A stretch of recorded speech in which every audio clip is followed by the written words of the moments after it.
নোয়াখালী এখন বাংলাদেশের সবচেয়ে ধনী জেলা। নোয়াখালীকে বাংলাদেশের দুবাই বললেও ভুল হবে না। কিন্তু কি এমন আছে নোয়াখালীতে যা তাদেরকে শীর্ষ ধনী বানিয়েছে? বিস্তারিত জেনে নেওয়া যাক। কৃষি খাত এবং রেমিটেন্স প্রেরণ, এই দুটি খাতের মাধ্যমেই মূলত নোয়াখালীর অর্থনীতি দিন দিন ফুলে ফেপে উঠছে। কৃষি খাত নোয়াখালীর আঞ্চলিক জিডিপিতে প্রায় 40% অবদান রাখে। এখানকার প্রায় 80% মানুষ প্রত্যক্ষ বা পরোক্ষভাবে কৃষিকাজের সঙ্গে যুক্ত। এর মধ্যে মাছ চাষ ও মাছ আহরণের সাথে জড়িত মানুষের সংখ্যা অনেক। নিম্নভূমি ও নদী বিধৌত এই অঞ্চলে কখনো মাছের অভাব হয় না। এই খাতের সঙ্গে সংশ্লিষ্ট নৌকা নির্মাণ, মেরামত, মাছ ধরার সরঞ্জাম প্রস্তুতকরণ, শুটকি উৎপাদন এবং জাল মেরামতের মতো কাজ নোয়াখালীর বহু মানুষের জীবিকার উৎস। কৃষি খাতে ফসল উৎপাদন বছরে একবার হলেও শীত মৌসুমে নোয়াখালীর দক্ষিণাঞ্চলের বিস্তীর্ণ চরভূমিতে নানা ধরনের শাকসবজি ও ফসলের চাষ হয়। এছাড়া চরাঞ্চল ও দ্বীপগুলোতে গবাদি পশু যেমন গরু, মহিষ, ছাগল, ভেড়া পালনও ব্যাপক লাভজনক। প্রবাসী আয় যে কোনো এলাকার আর্থসামাজিক উন্নয়নে বড় ভূমিকা রাখে। নোয়াখালী এই সুবিধাটা খুব ভালোভাবে নিয়েছে।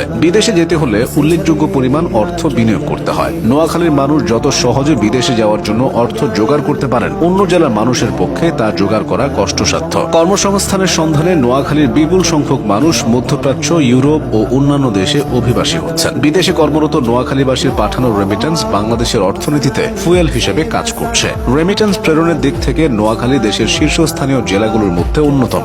নোয়াখালীতে শিল্প কারখানা তেমন বিকশিত না হলেও এই জেলার বাণিজ্য গড়ে তুলেছে।